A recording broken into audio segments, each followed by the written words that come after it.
This is the Unstuck movement. Welcome back. I'm your host, Rob Z. These are true testimonies of breakthrough. Today, we have the incredible Todd Bertsch with us on the podcast. We're talking today resilience, purpose, mindset, entrepreneurship, redemption. It's going to be an awesome conversation. And Todd, I love to dive in right away with a powerful question. You're all about positive intelligence.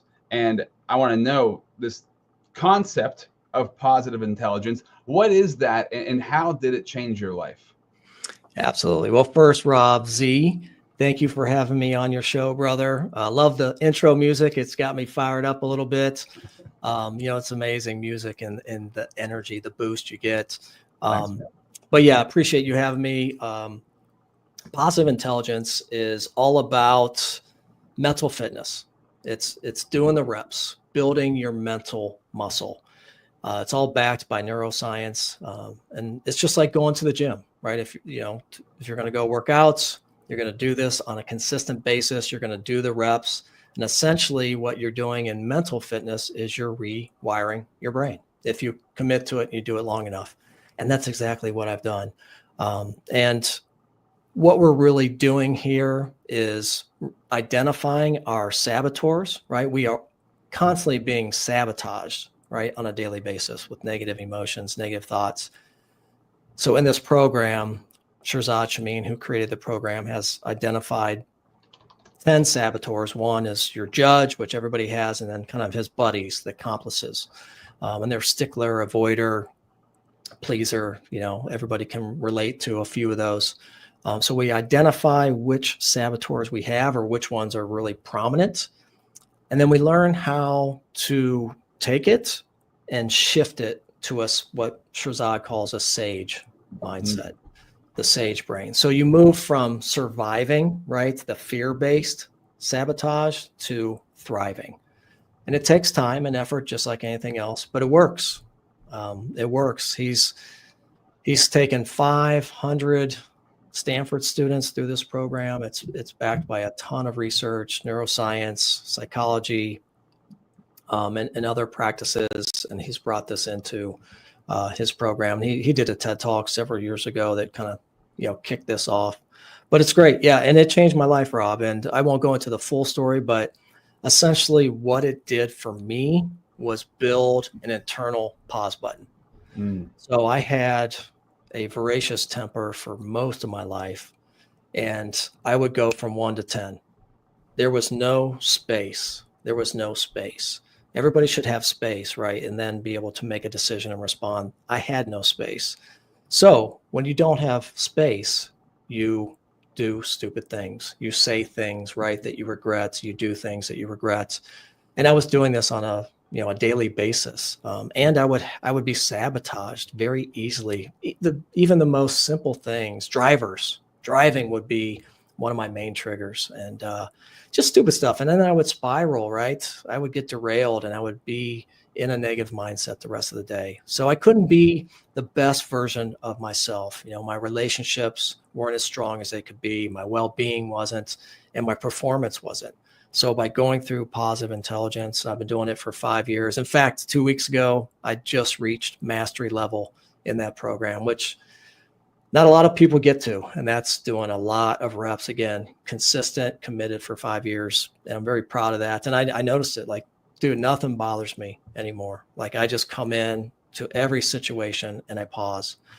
And even bad situations, I can find the gift and the opportunity in every situation. And when you do that, the world looks a whole lot different. Mm-hmm. You can become the best version of yourself in every relationship in your life. All the people that you serve will benefit from that. So that's what it is. And now I believe in it so much. I'm a living case study that I became a positive intelligence coach. So now I'm taking people through the program because I will go to the mountaintop and preach this. And it's, if you're familiar with EQ, emotional intelligence, it's right in line with that. Mm-hmm. That's a great program. It's been around for a while. A lot of people have been through it. So, yeah, I'm going to be biased. There's a lot of programs out there that you can go through, but in 7 weeks, you can get familiar with the PQ program, the amazing app, and it could change your life potentially. What is the app? It's you have to pay to get to get but it's part of the program. That's where kind of the exercises are in, Mm. daily focus and the different types of reps that you can do. Very cool, man. Yeah, it is interesting how quickly things can, like you said, without the pause being there. A perfect example for me was this morning. We have an 8-month-old. He wakes up lately. He's been waking up super early. It's like 5:30. He's awake, and I'm letting my wife sleep. So I go downstairs, and I'm fine. I go downstairs and set him up with his toys, and he's got something on the TV to watch. Just like keep him preoccupied so I can get like another 20 minutes of sleep because I'm just like a zombie. So I fall asleep for a minute. I wake back up and he's like reaching for me. So I pull him towards me and there's just a streak of poop going across the couch. And I'm like, oh dude. Luckily we have like couch covers on. So it's like, Yeah. But still, I'm like, oh, all right, there's poop. And I'm like half awake. So I'm like trying to put the puzzle pieces together. When do I take the diaper off, get him in the bathtub, clean him off, gotta wash this, it's like, it's like 6:20 in the morning. I'm like, so it just automatically put me in a place of frustration and irritation. Yeah. And so I know all this about myself. I'm like, okay, so I need to pause, but it's easy said, hard to do, especially in situations where you just woke up, your kid does something that is very, and then I start to take his diaper off and he's sticking his hands in his pants because that's what he does. Once the diaper comes off, hands go right to the wiener. So now there's poop all over his hands and I'm like, dude, I'm going to lose it. Yep. No, it's and I pulled it together fairly well. Still was carrying it around with me, but I pulled it together fairly well. Yep. No, good for you, man. Good for you. Yeah, absolutely. And the beautiful thing about positive intelligence is, and I'm not perfect, I still have blips, but when I do have a blip, my recovery time is literally seconds. That's what it's all about, that recovery time. Yep. Because that thing, and this is for me, and it sounds like it was for you too, which I'm really glad we're talking about this because this is important. When you are, I had a therapist once say to me, some people have emotions like water. The emotion hits them and just runs off. Some people have emotions like honey, where that emotion hits you and it just sticks. And that was me. Like emotions would hit and they'd be stuck to me.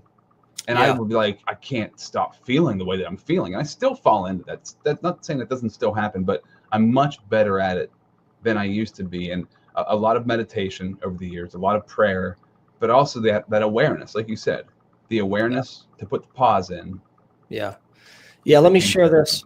Let me share this metaphor, Rob, because I think you'll appreciate this and hopefully your listeners will as well. And this is one of the things we teach with positive intelligence and in learning about those negative emotions, right? Saboteurs, it's all fear-based, right? Mm-hmm. And the thing is, we still need those negative emotions, right? It's not our fault. That's how we were built, right? To survive. But here's the thing. Envision this, your hand over a hot stove or a fire. You're not going to hold it there, right? Because when you do, you're going to get burnt. 1 second. We need fear. We need those saboteurs, right? But the trick is not to let it take over. We need it for a second to keep us out of harm's way. So it's not a stop sign. It's just a signal to say, hey, man, take your hand off the hot stove. Let's move on. So I always use that. That's comes from Shirzad Chamine. And I love that. I'm like, oh, I can visualize that. Like, all right, there's a saboteur, like you said. All right, now what am I going to do? My son's got poop all over the place. Hand on hot stove. It's not my fault. It was out of my control. What I can control is how I respond. Yeah. It is what it is. You're going to have to do it. And good for you, letting your wife sleep. So what's the gift here? The gift is it's an opportunity for you to kind of build your mental muscle, right? So that when it happens again, it's just going to be easier. It's just life. They're kids. It's not his fault. Yeah. Right. Yeah, 100%. Exactly. And remembering that, like, this is just, and seeing opportunity. My mentor, Ray, always says there's a blessing in everything if you look for it. So look for the blessings. And that's the perfect one right there. Even if you can't find anything else, it's like, well, this is an opportunity for me to grow through this situation. Man. That is the sage perspective. The gift, find the gift and the opportunity in every situation. Oh, that changes everything. When you can do that, it changes everything. Mm-hmm. And the quicker you can see it too. I always think of deer, like when you watch antelope or watch like those nature videos and the animals just chilling. All of a sudden the lion shows up. The gazelles, right? The gazelles take off, they run. it's full of fear. But then 2 minutes later, when they escape, they're back to a watering hole, just hanging out. They're not living in that fear response. And that's something we have to train ourselves to do. So that's really, really valuable. Okay, so before we go any further, I just want to welcome people to the Unstuck movement. I created this platform because I've been stuck many times in my life, and I wanted true, real examples, testimonies of people who've found incredible breakthrough, because I want you to find the same thing for yourself. I love stories of breakthrough, so I hope you find these stories valuable. Also, we're sponsored by the Connected Leaders Academy. Make sure you check out connectedleadersacademy.com, and also the Pro Podcaster Academy. So if you're somebody who really wants to launch your platform, you've been thinking about starting a podcast, but you haven't pulled the trigger, but you want to make a lasting impact on people's lives. You want to use your wealth of knowledge to be the go-to authority in your space, and also make incredible personal and professional connections for yourself. I would encourage you to launch a podcast. And if you already have one launched, I'd love to help you streamline it and also monetize it so it actually makes some money for you and your business model. We can do that at robzwentz.com. Go there and join the wait list. Todd Bertsch with us today is a former addict and marketing agency owner who transformed his life through personal growth and positive intelligence. Now he's a keynote speaker, PQ coach, and host of the Bolt podcast. Incredible name and logo, by the way, helping others become the best versions of themselves. So let's rewind back to those saboteurs. What were the big saboteurs for you that would keep you stuck over and over and over again? Was there one like that rose above the rest of them? Absolutely. We all have one. My master saboteur was hyperachiever and stickler. They were kind of tied to the hip, which is all tied to perfectionism. Everything had to be absolutely perfect. And then when it wasn't, I would sabotage myself. I would beat myself up, right? No grace, no self-compassion.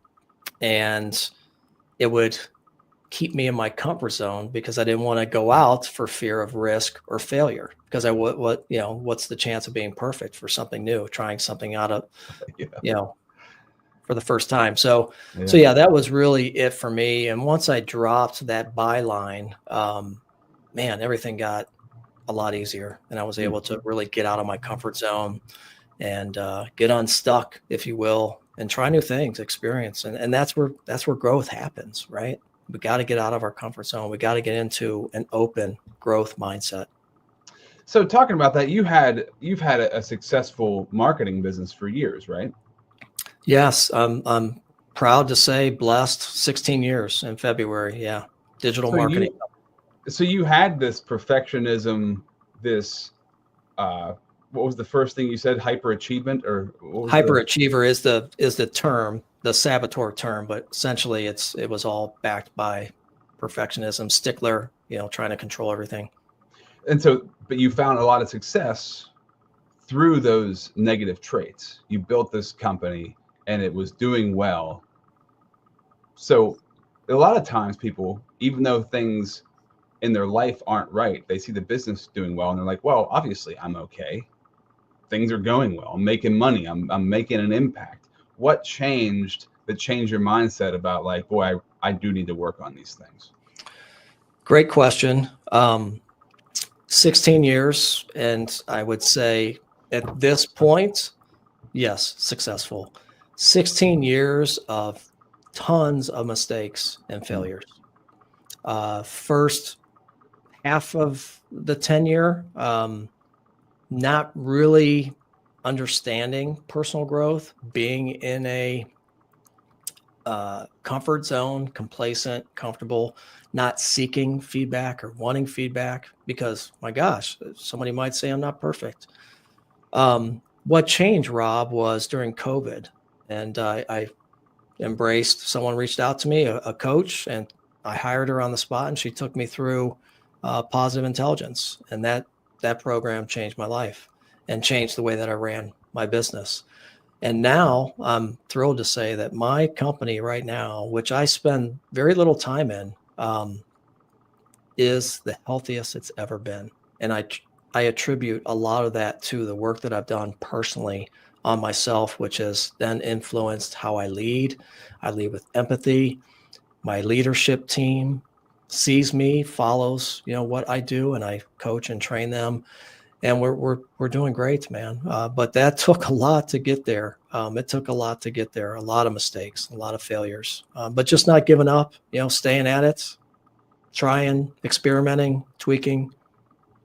Well, yeah, I mean, but look, that all those mistakes and failures all got to you where you are right now, to take you through that process, to get you to where you're at, so you can teach other people about that. So I'm bringing it back to the beginning, like looking at the blessings, like, wow, what a blessing. You're now able to use that to help other people maybe avoid those traps that you fell into for such a long time. Absolutely. One of the biggest blessings and, opportunities, right, is that I have this team. I'm responsible for them, people's lives. And I've always taken it serious. I've always cared about my team, but now being able to really lean in, pour into them, and empower them. People want to grow. Mm-hmm. Why are people so disengaged? We're not giving them what they want, what they need, what their brain desires, which is the opportunity to stretch, to grow, to be the best version of themselves in their role and even at home. So I work with a lot of teams, and you see a lot, especially in I work with like electrical contractors, construction companies or home maintenance companies, where the owner doesn't necessarily think about growth. So he's not going to think about helping other people grow. Mm-hmm. And it's just kind of like the mentality that goes throughout the team. So I'm curious, you as an owner with a team, how do you intentionally help the people around you grow? Because that is such a nuanced idea. Usually it's like, they're just my employees. They just need to do what I say. Right. When you flip that, it changes the game. What's that been like? Yeah, no, that's a great observation. And I was that guy. And when you start a business, 1, 5, 10 employees, you're wearing a lot of hats, right? You're wearing a lot of hats. You're doing a lot of different things. You're already burnt. There's not enough time in the day, right? And I'm not making excuses, but that's reality. It's reality. I've been there. I had to put food on the table. Literally, I just quit a stable, safe job, right? Because I had this great idea and I'm passionate about this new thing that I want to create. So you pour everything into it and you're burning the candle on both ends. And honestly, I feel like there needs to be a movement, and that's why having a coach, what I would recommend for anybody that has a small business or is thinking about, stepping out, is from day one, having a coach. And there's a lot of different coaches: business coach, life coach, executive coach, high performance coach. They're all roughly doing the same thing. And they're coaching you, they're guiding you, but you have this person that you can get off your island for a minute, right? And you have that checks and balances, that accountability person. And that's your team. And that's what I never had. I was a maverick and I needed to do it all on my own. I don't need any help. I don't need anybody. And yeah, I got there, but God, I probably would have been a lot happier and more successful had I made some changes, right? And really embraced growth. But I wasn't.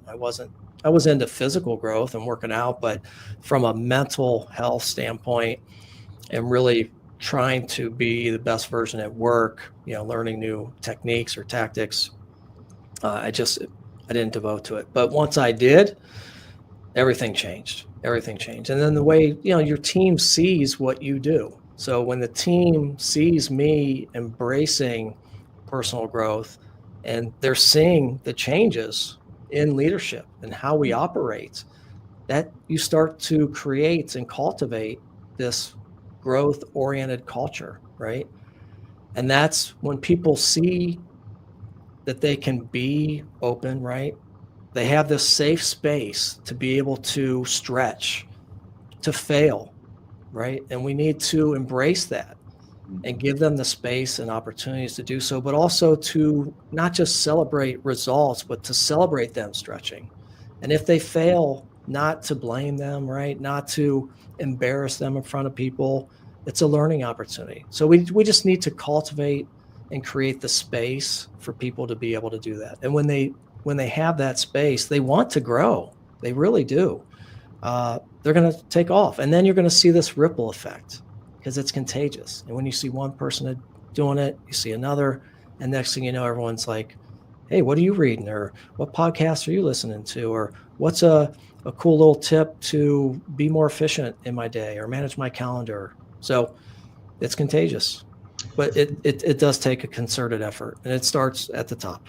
Yeah, it has to. And that's the part that you see a lot of. I know there's the one company for me comes to mind that I wanted to work with, that the people underneath the guy at the top really wanted a coach, and they knew they needed something. The guy at the top's like, no, we don't need that. We don't need it. That's not, and it didn't happen because of that guy. And that guy's going to hold that entire company down because it goes right to the head at the top. If you don't understand personal development, personal growth, then nobody else underneath you is going to benefit either, right? And it's like a understanding a responsibility. Wow, I have to grow, because if I don't grow, other people aren't going to grow. And also I look at it like, and I'm sure you do too, what option do I have? I don't have any other option besides to grow. There's no other choice here. And once you start growing, especially then, you're like, what am I going to do? Quit growing? Like, what would that? I'm going to go back to how I used to be. Like, I can't stop now. Yeah, it's interesting. Once you start to grow, there's that hit of dopamine. Yeah. And you're just like, that feels good. I feel energized, right? Our brain craves it. And when we get it, then we just want more of it. And it just starts to compound, right? So, yeah, absolutely. And yeah, it all goes back, to leadership and just, committing to creating this, fostering this growth-oriented culture. 100%, man. I love it. So we're going to take a pause real quick to pay the bills. Shout out the sponsor of the show. When we come back, though, I want to talk about the Bolt, right? You have your podcast. You can see it behind you. The Bolt, I love the name, but I want to know how that applies to your life. What does that Bolt mean? Because I feel like there's a lot of power there. There's a great story there, and we're going to jump into that here in 1 minute. Are you struggling to make consistent, valuable content for yourself? Do you want to have an efficient and effective way to create content that attracts the people that you want to connect with in life, the people you want to build relationships with in business? Do you want to be the go-to authority at what you do, at what you're great at? Would it be helpful for you if you had a platform that connects you to incredible people in your industry? The kind of platform that gets you leads and lands you clients without you having to beat down anybody's door or blow up anybody's inbox. Whether you're already creating content or you're desiring to start and it's something that's been kind of burning inside of you for a while, I urge you and encourage you to check out the Pro Podcaster Academy. Get started right now. Join the waitlist at robzwentz.com. Hi, my name is Jose Escobar, and I'm the founder and CEO of the Connected Leaders Academy. We're a growing tribe, a community of entrepreneurs all over the world globally. If you're an entrepreneur and you're looking to grow personally and professionally, scale your influence, develop your skill sets, move the needle in your business, more clients, more money, more profit, the bottom line, and of course, grow your circle and your network like never before, join the Connected Leaders Academy today. Check me out on Instagram and on Facebook, the @ JAESCO25. We look forward to having you join us. Take care. Todd, loving this conversation, man. It's so good. And these are the things we need to hear. We need to hear these over and over and over again, because, it's like psychologically, when it comes to marketing and things like that, you got to hear something 6 to 20 times before you buy into it, right? So getting hit over the head with good concepts over and over again is the key to actually taking action, finding those breakthroughs. What does the Bolt mean? The podcast, the Bolt. I said it already twice, I think, but the logo, it pops so well. It stands out so much. And to me, it means something to me. So what does it mean to you? Yeah, absolutely. I appreciate that. Well, one, you're in Pittsburgh, so you probably love the colors. So let's just go there, right? But no, the Bolt, the symbol itself has always been a part of my life, which is cool. I love when somebody's identity, brand identity, logo has meaning and purpose. And I'm a graphic designer by trade, so I kind of have, a leg up there. And so it had to be something really cool. But honestly, I've created probably 100 logos over my lifetime in my career. And this was the easiest one because it was just meant to be. But I've always loved the symbol of a lightning bolt. And it goes back to childhood. The Flash cartoon was always my dude. Back in the 70s, you could only watch cartoons, for 1 hour or maybe a half hour on Saturday morning at 8 o'clock. And if you weren't there, you're done. You didn't get to see it. We couldn't record. There was no VHS. There wasn't the streaming, or, we could just watch it whenever we want. So you had to commit, and Flash only came on in cameo. So he was just cool, unique. He had this kind of arrogance, and this unique skill set. And that unique skill set was speed. And I was always, and still am, one of the shortest guys in the group. And I had to, but I was very competitive and athletic, and I competed a lot, and I had to compete on strength and speed. And so again, Flash, was always there. And then once I got into breakdancing, the lightning bolt became kind of part of my tag, the windmill wizard. And so it carried me through there. And then once I got into high school, I had a gold chain that had a lightning bolt pendant. I had that for several years. So it kind of always followed me around. And then when I went through my divorce, I got a tattoo, my one and only, that I designed. And it starts with a lightning bolt, goes into flames, and then goes into a phoenix, which represents getting unstuck, right? Transformation, rebirth.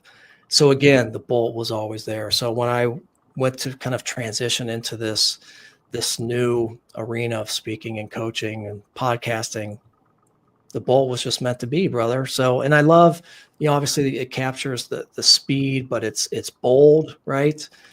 There's power, there's thrill, but also a touch of destruction, right? So just that little reminder, if you don't stay aligned, you can go off the rails real quick, and there's that beauty, right? We're drawn to it. We're scared of it because it could have that destruction, but we also, it's this spectacle.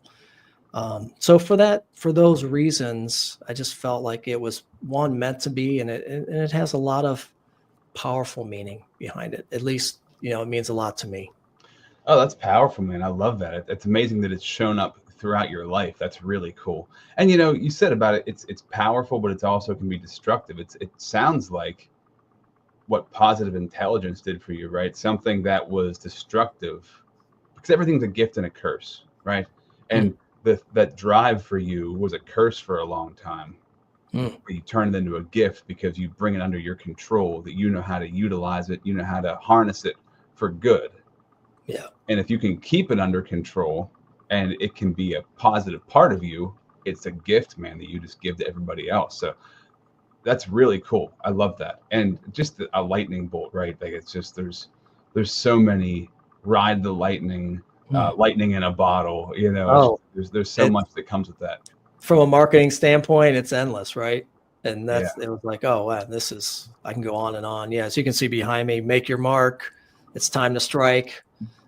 And in my new one, ignite your spark. So yeah, there's lots of different marketing messages. I have t-shirts and, lots of different.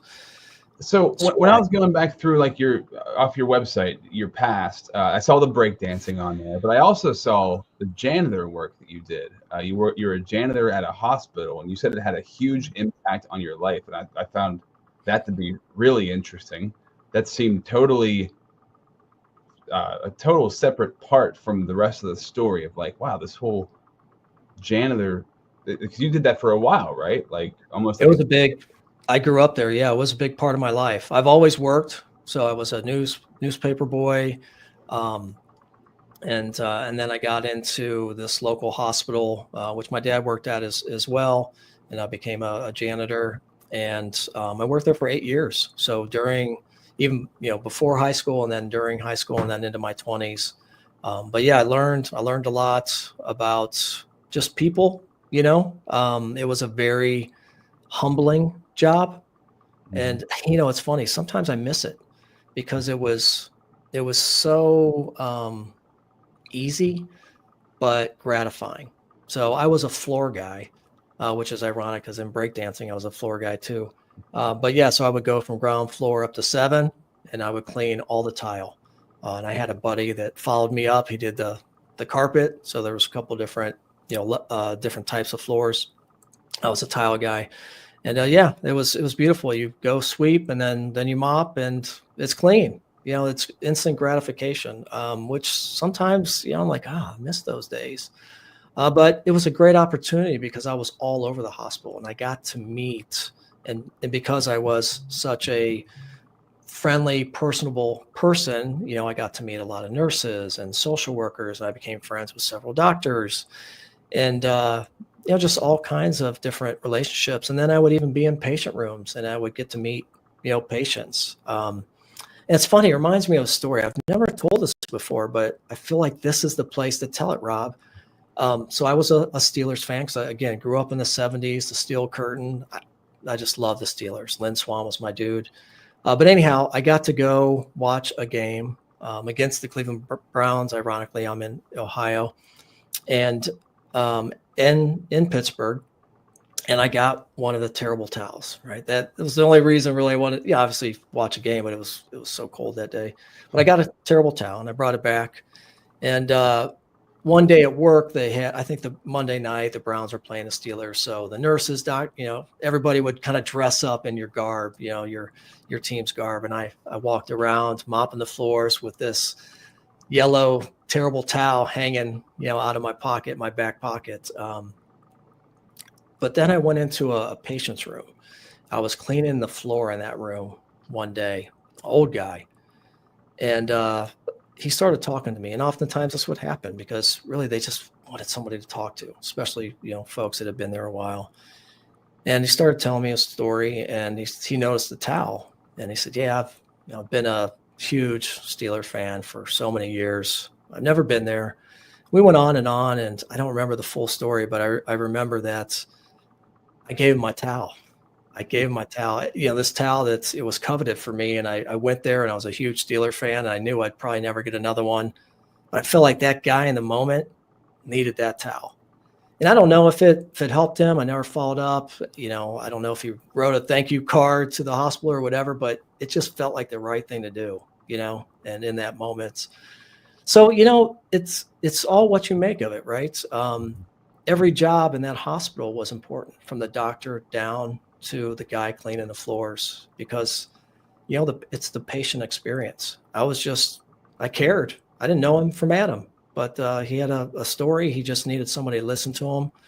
And I gave him my terrible towel.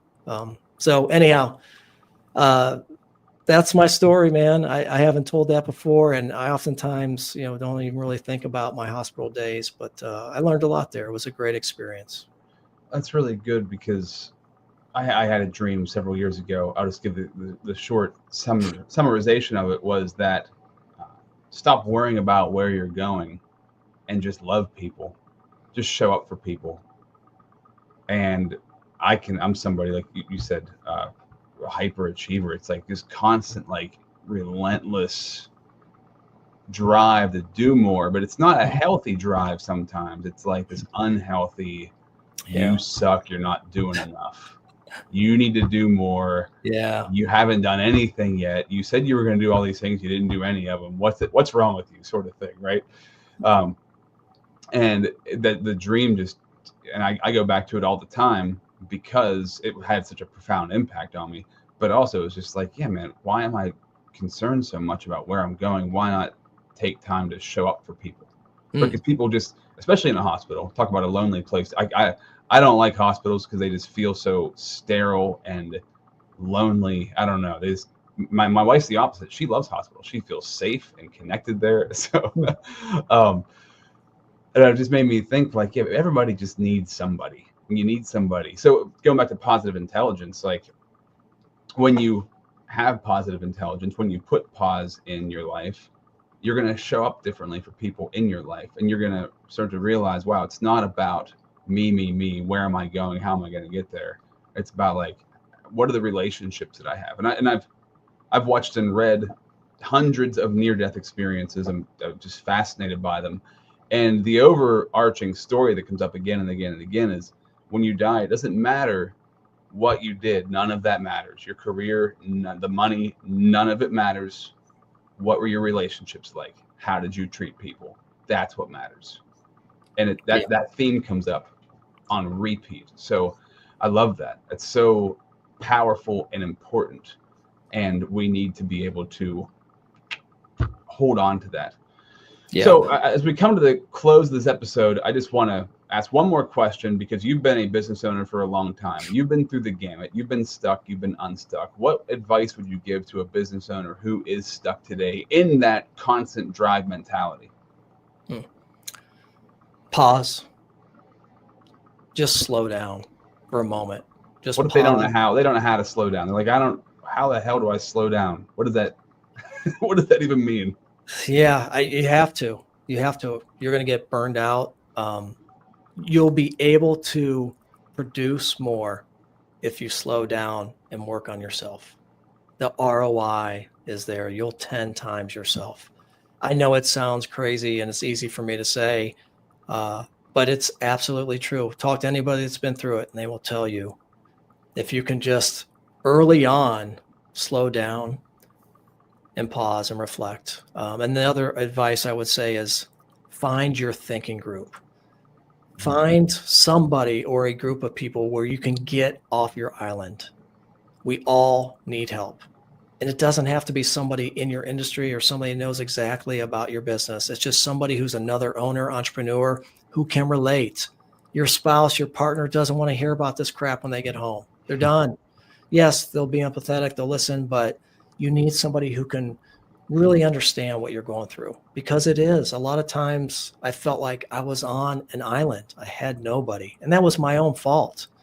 I was afraid to reach out or raise my hand, that would be a failure. It's not. And you will be able to grow. You'll be able to accomplish so much more. And that's what you want in your business, right? So those would be the two things that I made the mistakes on, that once I learned about those, changed my life and my business. Yeah, solid advice, man. And it's very true from an entrepreneur perspective, because when you work for a company, you don't have that same island sort of feeling, right? Because you're not in charge of everything. It's not all on your back, right? So that you need to have those conversations. I love that, man. So if people want to connect with you, they can learn more about you at your website, Todd Bertsch, BERTSCH.com. What can they expect when they go there? Yeah, absolutely. Check out my sites. Connect with me on LinkedIn. I'm very active on social media, at The Bolt with Todd B. Lots of positive content that I'm pushing out.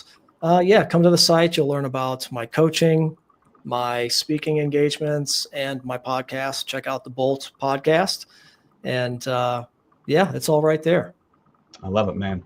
ToddBertsch.com. If you want to be the authority in your space and launch your podcast, or you have one, you want to streamline it, you want to monetize it, I'd love to help you do that. You can do that at robzwentz.com, joining our Pro Podcaster Academy. Amazing conversation, Todd. Glad I got a chance to meet you and we got a chance to collaborate and connect. Looking forward to what's to come. Anything you want to leave the audience with before we sign off? Yeah, I just want to say thanks, Rob. It's been a pleasure getting to know you. I think you're a great dude. I love what you're doing here, the conversations that you're having. We need more love. Let's just say that. There were two comments I wanted to say about what you were saying, and it's all about getting into the SAGE mindset and positive intelligence. And SAGE means love. And when you're in that mode, you're going to be more empathetic. Just assume that everybody is struggling with something. If you make that assumption, you'll come in with a different lens. Yeah, and usually if they're coming at you with some sort of aggression, anger, anything like that, it's because they need somebody they don't know it, but they need somebody to show up with some love to them, right? Right. Yep. Yeah, absolutely. It's the opposite of what you think most of the time. So awesome, man. Thank you so much. Another incredible, true testimony of breakthrough. Until next time, get out there and get unstuck.